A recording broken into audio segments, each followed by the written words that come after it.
Welcome to the second hour of the show. I'm your host, Mandy, Connell, and joining me in this hour is a guy who, honestly, I had not heard of, and kind of came out of nowhere. And in my mind, he'll tell me probably he didn't just come out of nowhere, but we're going to talk to him right now because John Brooks is running what I would kind of call, I don't know if outsider campaign is the right one, but it feels like you're not necessarily going in the traditional path. So welcome to the show. First of all, John Brooks is running for governor. Tell me a little bit about why and how you decided to make this leap. Well, first of all, thanks for having me. The whys and the hows and so on are always a very interesting conversation, and I think it's important that, just from my background's perspective, I moved to Colorado when I was 7 years old. I've been around various political people over the years. When I was going for an Air Force Academy appointment versus an ROTC scholarship, Gary Hart was my letter of reference back in the day. He was a friend of the family's, and the family was all Republican. He wasn't. That's how we used to work together. But for the last several decades, I've been a chief of emergency services as a paramedic firefighter. I've been in the Air Force Reserves, and for the last 25 years, I've been a progressive CEO in the data tech sector. But I'm running because I think the state needs fresh visions, fresh views, fresh approaches to issues that really have been increasingly building, and I felt being on the back burner for a long time within our state. And I've never been elected to government, but I have run government agencies. I run them from being losing money. I was brought in to help them rebuild. We brought them back to making money and getting completely off the back of taxpayers. And then on the private industry side, I ran industry programs worth hundreds of millions of dollars all over the world. Right. So that kind of background, I want to bring that kind of intensity and that kind of program capability back into Colorado operations, back into the governor's office. And from my background, I'm not a politician. I don't believe that's what we need right now. I think we need a common Coloradan with uncommon sense. We're not Colorado's not a church. It's not a podcast. It's not a courtroom. It's not a legislative chamber. Colorado's an enterprise. And people like myself from an enterprise background look at this and say, we have 49 other states we're in competition with for federal dollars, for industry investment, for tourism, for water, and so on. We need to get back to those issues. We need to get back to the things that impact all of us as a state. And then we need to be able to get back to a point where we're not campaigning or driving offices on emotion or ideology. That has gotten us pretty much nowhere over the last arguably 20 years. So I'm really focused on getting back to those urgent issues.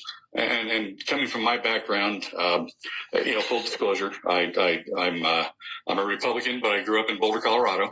That's the background, and I'll put it right on out there. But that lets me understand how Democrats and independents have the lens that they view issues in our state. That gives me that perspective. Most of those people are good friends of mine to this day. They encouraged me to get into this race. And I've been involved in different pieces of policy geopolitically and so on for many, many years now, but I've never been in actual government from an elected point of view. And I thought it's time to just bring some common sense and some uncommon sense back into state operations, because we have real issues around transportation, education, energy that we've got to get under control. So I wanted to ask you, was there a straw that broke the camel's back? Was there a specific moment in time where you were like, holy crap, somebody's got to fix this and it's going to be me? Yeah, there was accumulation of straws. I think that one of the first was looking at the collection of candidates jumping into the race across the spectrum, not just in the Republican side, but also on the Democrat side. It was looking across that spectrum of candidates and what they were going after. When I look at this concept that our campaign's using of this Imagineering, the first thing we looked at when we're wanting to imagine and engineer our future is that in Colorado today, we've created this culture of offense, defense, and trench warfare. That's what we're supposedly teaching our kids right now in a political arena. That doesn't get us anywhere, and that doesn't advance the state forward. So a straw that broke the camel's back for me was all of these policies are moving us in the wrong direction. I looked at the candidate list. There's a straw. I looked at, our attorney general putting up a video that said, I just sued Trump for the 52nd time. There's another straw. I look at those things, and the first thing I think about is, great, let's alienate the people that actually hold some economic keys to Colorado's future. And then I've watched our industries be decimated across mining, agriculture, energy, even in technology and defense. as our main buyer, just went to Alabama. I look at all of those factors, and those are all straws for me. So this has been a cumulative breaking point, and finally in September, it was that's it. I got to get in. So let me ask you a very specific question, and it's really important because I think every Republican candidate is going to have to answer this question, and let's assume that the legislative makeup is the same as it is right now. So you are going to be dealing with a legislature not just full of Democrats, but increasingly full of Democrat appointees who are way further left than the electorate. I mean, we've seen in the past few years several appointees not even get reelected because they were so extreme, right? So how do you as governor go in and say everything you're doing is wrong? Which, by the way, I agree with, which is why I don't run for office. Everything you're doing is wrong. We've got to course correct when this particular legislature has shown nothing but a desire to overregulate, regulate some more, raise taxes, call them fees, whatever you want to do, and essentially make life incredibly difficult while turning around and telling us that they're focused like a laser on affordability. Right. So, and this goes back to some of my background and where I grew up and who I grew up around and with. And that gets back to the ability on my side to say, I want to understand all sides of an issue to work towards solutions that are going to move everybody forward, number one. Now, keep that in mind when I talk about how we're going to go after all these issues. And this contract with Coloradans that I have on my website, what you'll see is all these lists of issues that we're going to go after. These are not Republican or Democrat issues. These are Colorado issues. So when we tackle these as Coloradans, the people that I put in that group to help solve those problems are not going to be just Republicans. They're going to be the right people. I don't care what party they're with. I frankly don't care what party they're with. What I care about is that I own the goalpost. So if we say we're going to get education to number one nationally, not 35, not 25, number one nationally, then we put the best people in the room to get us there. That's going to be people from the legislature from both sides. That's going to be people from the industry, from the education industry on both sides. So when we arrive at a goalpost of getting there, the people in the legislature are not going to have a lot of argument left at that point when part of their own party helped us drive to these conclusions. So, but that's the kind of collaboration that we need to force back into government. But at the same time, we also need to bring visibility back in here as well. Give you an example. When we passed over 3,000 bills on the current pace that we're looking at under Polis's, last 8 or 7.5 or so years, those bills, when we had to start cutting budget, all those things that are costing us anywhere from $2 to $10 billion worth of additional costs within those 3,000 packages that have been put together, did any of those get cut? Don't know. There's no visibility. I'm going to put in, strict and laser visibility on every bit of that to make sure we know where these expenditures are going. And we'll do that by doing things like digitizing the state budget. I can't believe that's not already a thing. Well, exactly. And I look at that and think that's not rocket science. I did this for my 85 countries. That's what we did, and for budgets 3 times the size of Colorado's.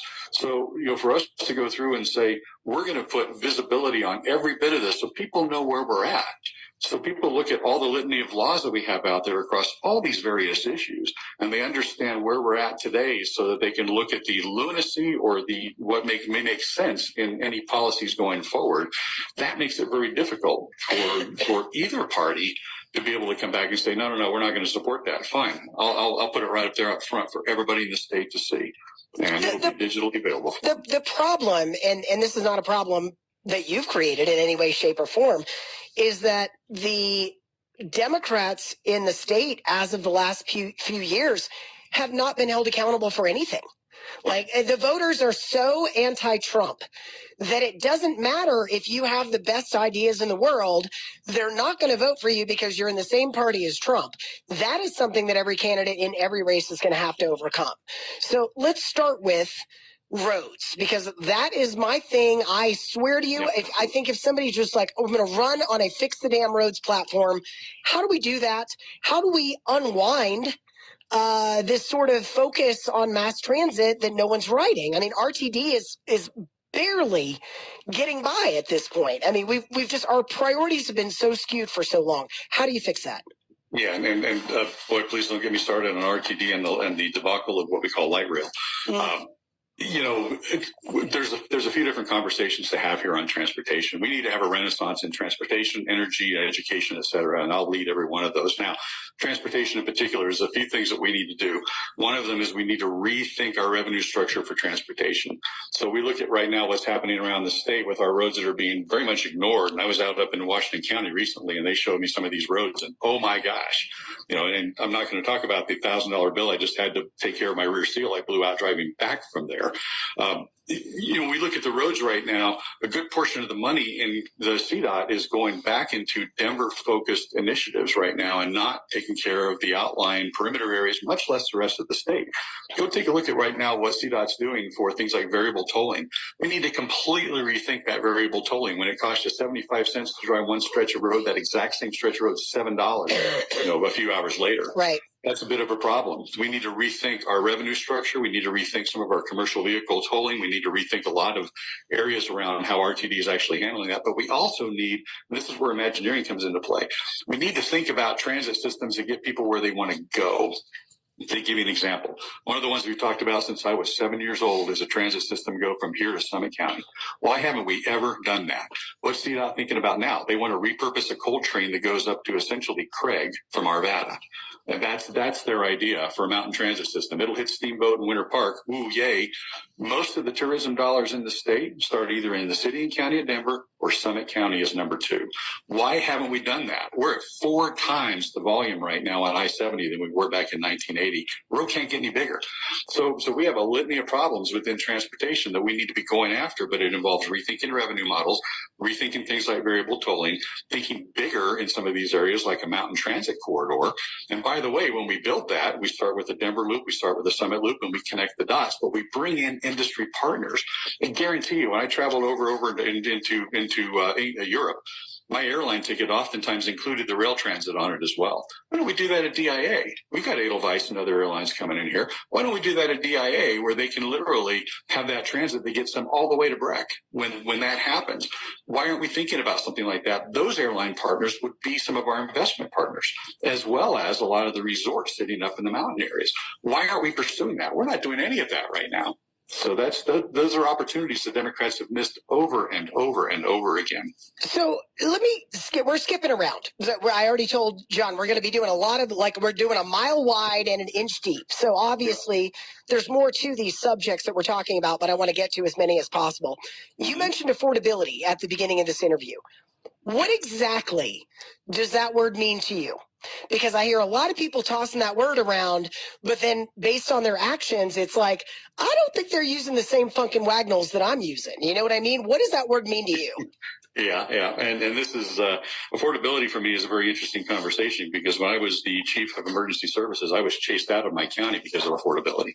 I was commuting 75 miles every day to my office, and that was 30 plus years ago. Affordability is not a new problem. But what I look at affordability for me does not mean affordable housing. We need to think bigger than that. And this is where the enterprise background comes into play. We need to think about affordable communities, but then we need to go bigger than that because affordable communities have a three-way intersection with affordability, industry investment, and access. Candidates don't think like that. Legislators don't think like that, but business people do. When we talk about affordability and affordable communities, and we look at industry investment associated with that, when an industry comes in with let's give you an example, $18 trillion that Trump's brought in as industry investment, that all these other states are going after, and Colorado's going after 0 of that right now, right? Under that, think about the fact that let's say a factory comes to Colorado or a company says, I want to spend $100 million and I want to put a facility here, whatever here is, Brighton, Henderson, Kiowa, whatever. They come in with that package. When we put that package together, we do a package that's comprehensive. So we take 10% of that $100 million. That 10% goes into workforce development, goes into housing development, goes into infrastructure development, goes into housing purchasing assistance. Those are all packages that we put together as part of an affordability package that gets us an affordable community, by the way, with a new industry, which also, by the way, gets us outside of pogo stick economies, which is what I refer to communities that are dependent on one industry because everything else has been wiped mapped out. And then we also talk about access, which is, again, back to your roads, your rail, your ways to get input and output out of those communities. So affordability for me is a much broader picture than just, I want to throw a few more affordable houses in and have a big ribbon cutting and say, look what I've fixed. That doesn't fix anything. You've got 2.5 million people looking for affordability. We're solving it for 20 or 50 at a time. That doesn't solve it. Let me just continue down this pathway of thinking, because when you say things like buyer assistance programs, okay, that's great. That's a way to help people get into their homes. But the reality is that homes are incredibly expensive to build in Colorado, and about 30% of that total cost is somehow connected to government, right? Yes. Like not all of it can be done away with. You still have to have a permitting process, right? You have to have certain things just to ensure the house is built properly. But the reality is that we have layered on new energy requirements and all of these other things that are significantly jacking up the cost of housing. How do you unwind that? How do you unwind that? Because I think that is a way bigger issue long term. Two different ways. There are two different conversations there. One's a state level conversation, one a county level conversation. So you'll find affordability being much more attainable when you start hitting outlying counties. It gets much more difficult when you talk about, for instance, Denver metro counties. When you get into Denver metro counties and look at Jefferson and Denver and Boulder, not to isolate these guys out there, but you look at some of the fee structures to build a new house, you can spend $20,000, $30,000, $40,000 just for the permit. Yeah, I mean, that to me is phenomenally ridiculous. And the permit takes 6 or 7 months, maybe even 9 months, so you've got the carrying costs on the whole thing. I mean, it's absurd. Absolutely. And that's where, I've got friends of mine that work out in the Midwest, for instance, and they put in permitting digital packages that streamline that permitting down to days instead of weeks and months. And at the same time, the cost is also heavily decreased as well. And then you still have costs for inspections and for your electrical, for your sewer septic if you need it, and all those other things. I get all that. But the outrageous amount of money associated with government regulations on the state level, we can actually strip out a good portion of that. And I really like what has been done in Washington to say for every one regulation you add, you pull out 10 to 100. Right. And it may not be 10 to 100 with them, but for me, I'm a 10 to 100 fan. I'd like to see that be stripped down because at the end of the day, we're still trying to encourage growth and prosperity. Government's getting in the way of that and doing just the opposite, and they just don't seem to care. And as governor, you get to own that goalpost again to say, all right, if we're going to go through and encourage this growth, number one, let's go to where affordability already has good seeds. That's not in the Denver Metroplex. That's in the perimeter areas and the outlying areas, number one. If Denver wants to play, then fix your fees, fix your regulations, fix those structures. Otherwise, we're not going to be chasing after money and incentives for you because you don't seem to want them. But these other communities that want them, let's go foster that. Let's go build that. It's tough to drive down Highway 50 right now on the Eastern Plains and look at boarded up schools, and boarded up houses, and boarded up businesses. Those guys, they're hurting down there. And that's all over the state. Bringing in investment there, they're going to be much more amenable to that and much more open to building affordable communities. And that comes in line with safe communities as well. Look, hold that thought. John Brooks is my guest. He is running for governor on the Republican side. We're going to continue this conversation. Can you hang out for a break here, John? I can stay as long as you like. Perfect. His website, Brooks4, the number 4, COGOV.com. It's also linked on the blog today. We'll be right back with more of him after this. Back, I'm with John Brooks. He is running for Colorado governor on the Republican side. On the break, we were talking, and he's going to go through the assembly process. And I'm going to share a text I actually just read to John. Mandy, this guy actually sounds pretty level-headed. Logical, clear speaking, doesn't seem to have a lot of enemies. Yep, there's no way he can win a Republican primary in Colorado, which is kind of a sad commentary on kind of how you started the conversation, right? That we've just sort of devolved into this sort of, I don't even know. They're not wrong. Now, let me ask you this question. Yep. I like what John says about being governor. Ask him if he has the money to get his message to voters. Fundraising is key. How is that going? Because, John, I didn't even know about you until your people reached out to me. Yeah. And fundraising, we really didn't start fundraising until the beginning of the year. We spent the first 3 months at the back half of 25 really going through and taking our messaging out to the general public and out to different meetings and so on to find out if it had the traction that we thought that it would have. And we were very pleasantly shown that, yes, it does. And that people were really hungry for something that was going to be a little different, that was going to be focusing more on issues that move the entire state forward and so on. So then we focused more back on fundraising, and our fundraising numbers have not been bad for this quarter at all. But what we have had is a great deal of interest in just get past the primary. So back to that first comment that you got there is you get back onto the primary ballot, get past those first stages to where the people that are actually making that decision can actually push you forward onto the ballot, and then we're in and then we're behind you. So our fundraising efforts right now are good. They're going to be great by the time we get past that next stage. But I think that's true across pretty much most of the candidate spectrum right now. Yeah. Is that we have so many people out there that a lot of money is coming in that it's not coming in if it was 2 candidates. Right now we're at what, 20? Yeah, I have most of them are not serious candidates. In the green, like most of them I would not have on the radio because they're too fringy or they have zero chance or they're not even running a real campaign. They just filed to say they're running for governor so their friends could vote for them on the ballot, I guess. I don't know. It costs nothing. Yeah, that being said, I have several people asking about your position on the Second Amendment. And today on my blog, I have a story about the Colorado legislature who has never run out of ways to ban firearms in any way, shape, or form. They're now working on legislation to ban 3D printing of firearms. And honest to God, I'm like, how many crimes are committed with a 3D printed firearm? They're not going, it's a relentless drumbeat to make sure that we are permanently disarmed. What are your thoughts on that? How do you fix that in Colorado? Right. So first of all, just to be clear on the record on this, I'm a big proponent of gun rights and of 2A.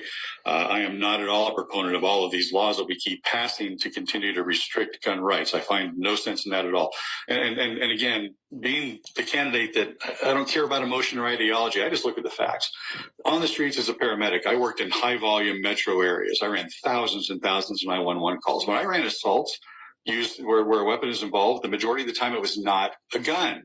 So, a lot of people just say, oh, it's violence, it must have a gun. No, I ran stabbings way more often than I ran gun violence. So what are we going to do now? Go after kitchen knives next? I mean, what? Where does this end? So, Timothy McVeigh, when he blew up, the Murrow building out in Oklahoma City, when that thing went up, that was ammonium nitrate. That wasn't a gun. Right. So we can continue to find ways to restrict all of this, but that doesn't solve the problem. The gun violence is almost never committed by somebody who's a lawful gun owner. Right. So, we really need to get back to this conversation of saying, all right, you want to put another law in place around gun restrictions, then okay, let's have the conversation, but let's have it fully exposed with the public. And here's what we do. Number one, we look at every single piece of gun, ammunition, magazine, et cetera, legislation that's already been passed, and make sure every Colorado voter that wants to be educated on this has it one page, all visible to them, so they can see all the stuff that's already been out there. Because when you see gun laws now,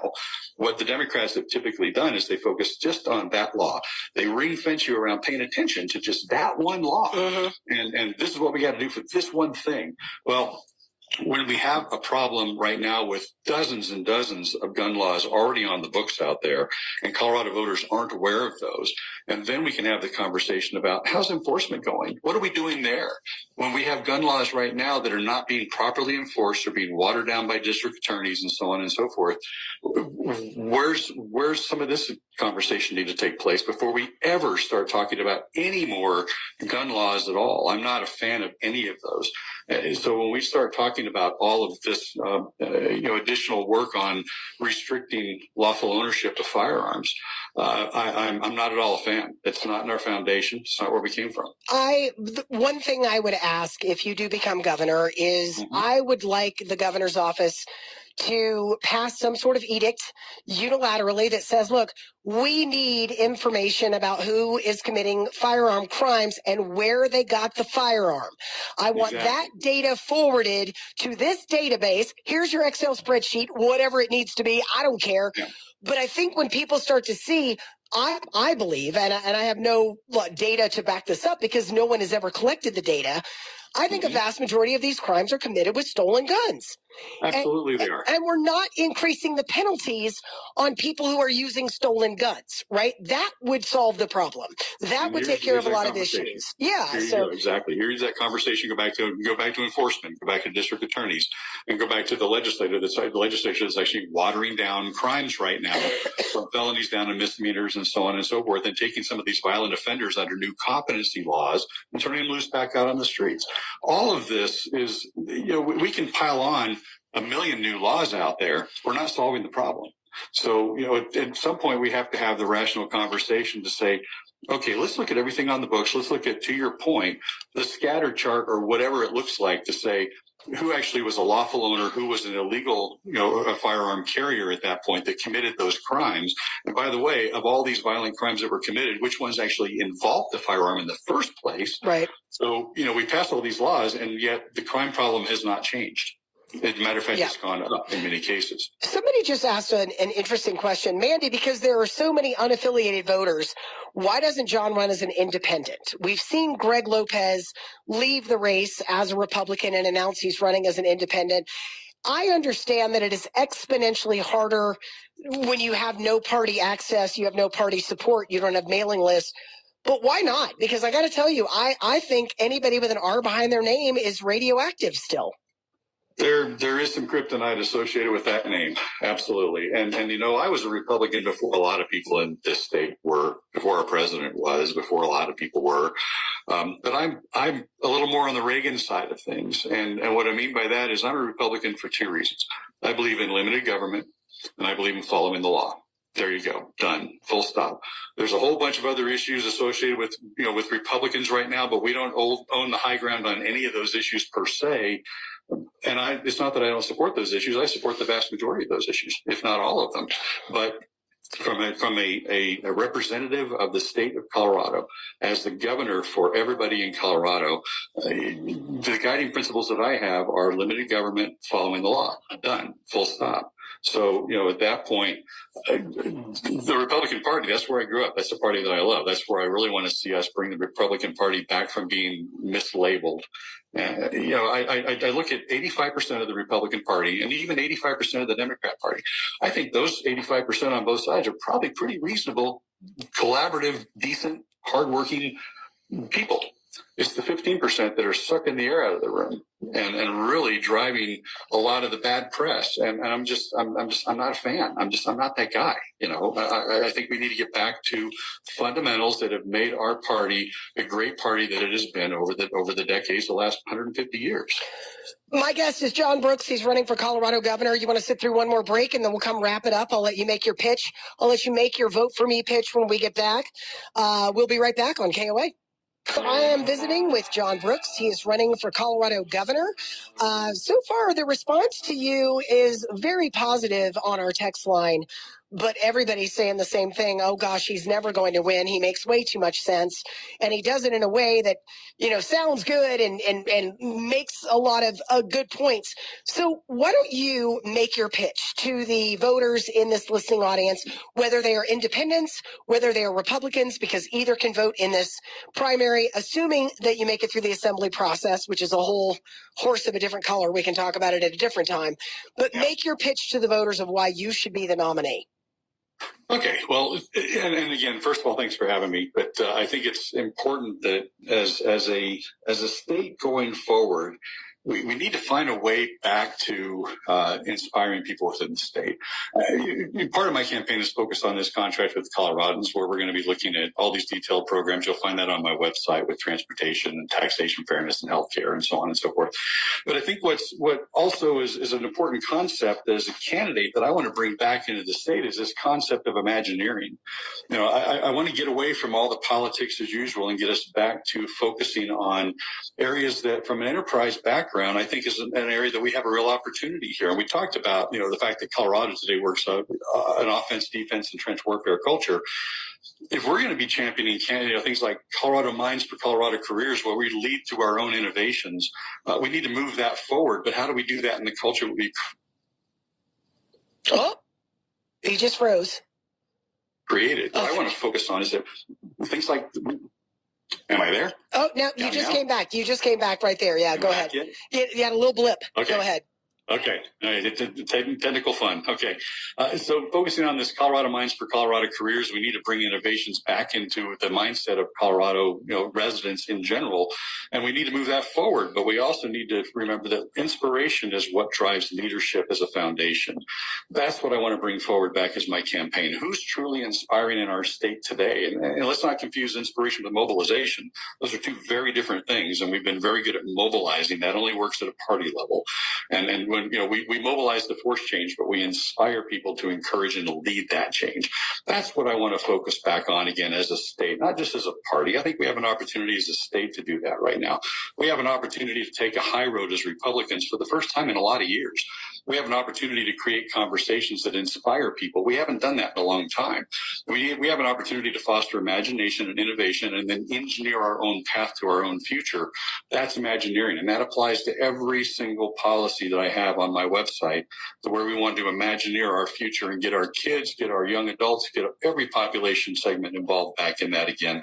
We need to think big as a state. We haven't thought big in a while. I agree with you wholeheartedly on all of that. And then the reality is that right now, under the Gold Dome, you have a bunch of people who have never built a business, never met a payroll, and they are seeking ways to stifle the exact kind of innovation that you are talking about. They are regulating industries that they know nothing about, that we just saw Palantir pick up and leave rather than deal with the idiocy coming out of the Gold Dome. So that is, I love it. You're speaking my language. But when I hear that, I think, are you just going to be met with deaf ears if you do win and you're dealing with a legislature of a similar makeup? Absolutely. And this is where there's a couple things to keep in mind. Number one, when we get the right candidate on the ticket, which obviously I'm hoping that's me, when I'm on the ticket, I want to have enough inspiration across the state that we carry up and down ballot, that we carry all the way down in races that we know we can actually pull back over to a reasonable side. But don't throw me a whole bunch of crazy candidates out there. That doesn't work. And so if we're going to go up and down ballot, we have to go up and down ballot with a way to inspire and excite voters again, because I think voters across the state are ready for a change. And when we have that kind of momentum going into that, and we go back up into that Gold Dome and we have to have those conversations with those legislatures, I think there's enough animosity building up just within the legislative halls right now amongst themselves on paths forward, because they're seeing what's happening. They're seeing that we've decimated these industries across the board. They've seen Palantir get up and go. They don't seem to understand the fact that right now in our aerospace and defense industry, those buyers are now in Huntsville, Alabama. So how long till Lockheed Martin and a bunch of others in the South Denver and North Springs area say, what are we doing here? Right. All of those things need to be brought out and made very, very visible. So we won't just digitize state government budget. We'll actually digitize and provide updates on our website live every single week as to what's happening, who's blocking, who's helping. We're going to bring visibility back into government across the board to try and make this all make sense for Coloradans, because the legislature is really, really good at making things so complex that you can't figure out what's going on. Correct. That's what they excel at. I'm not a fan. We're out of time, John. Fascinating conversation. You can find John's website, Brooks, 4, COGov, but gov is GUV.com. I also put a link to it on the blog. Fascinating conversation. I have a texter who said, Mandy, Mr. Brooks has a glitch on his website. It asks for a phone number, but no matter what I do, it won't take my entry. And I can't submit my message and sign up to his campaign. XIT guy, Steve.